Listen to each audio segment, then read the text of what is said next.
Benedict, ilan ang lumahok sa Tigil Pasada at marami ba mga pasahero ang nahirapang makasakay dahil sa transport strike? Magandang tanghali, Ella. Ayon kay Manibela Chairman Mar Balbuena, tinatayang nasa 100,000 units ng public utility vehicle ang lalahok sa isinagawa nilang malawakang Tigil Pasada ngayong araw.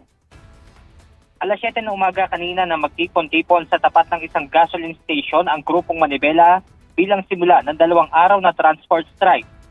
Ayon sa naturang grupo, layunin nila na manawagan sa pamahalaan at Department of Energy dahil sa patuloy na namang tumataas ang presyo ng kada litro ng langis.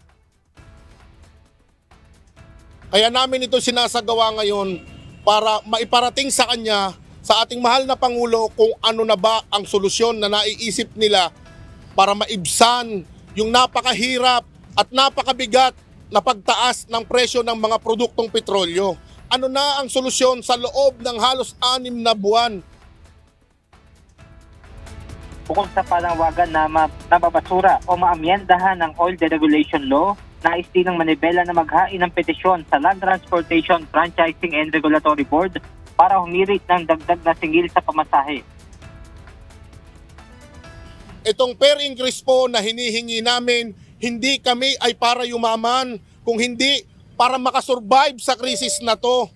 Sa ngayon ho, simula kahapon na nagtaas ang presyo ng mga produktong petrolyo, nasa 800 piso na po ang nawawalang kita ng tsuper at operator na pinaghahatian. Dahil rush hour naman kanina, may mga pasahero na nahirapang makasakay ng jeep.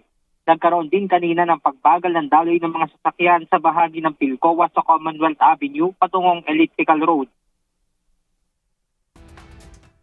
Opo, lagi pong punuan po agad yung mga jeep pag punta ko po dito. Everyday po ganun po. Lalo pag gantong oras po na pasukan. Traffic eh. Tsaka hirap sumakay. Katulad yan, no? Puno lahat. Ella, bago nga makapananghali ngayon ay nagpunta kanina si LTFRB Chairman Vigor Mendoza kung saan personal nitong pinakinggan itong ang hinaing ng grupong Manibela at dito na rin tinanggap ng LTFRB yung kopya ng petisyon na ihain ng Manibela na karagdagang 2 pisong singil o taas singil sa pamasahe. At yan mo ng ating update mula rito sa Quezon City. Balik sa iyo dyan, Ella.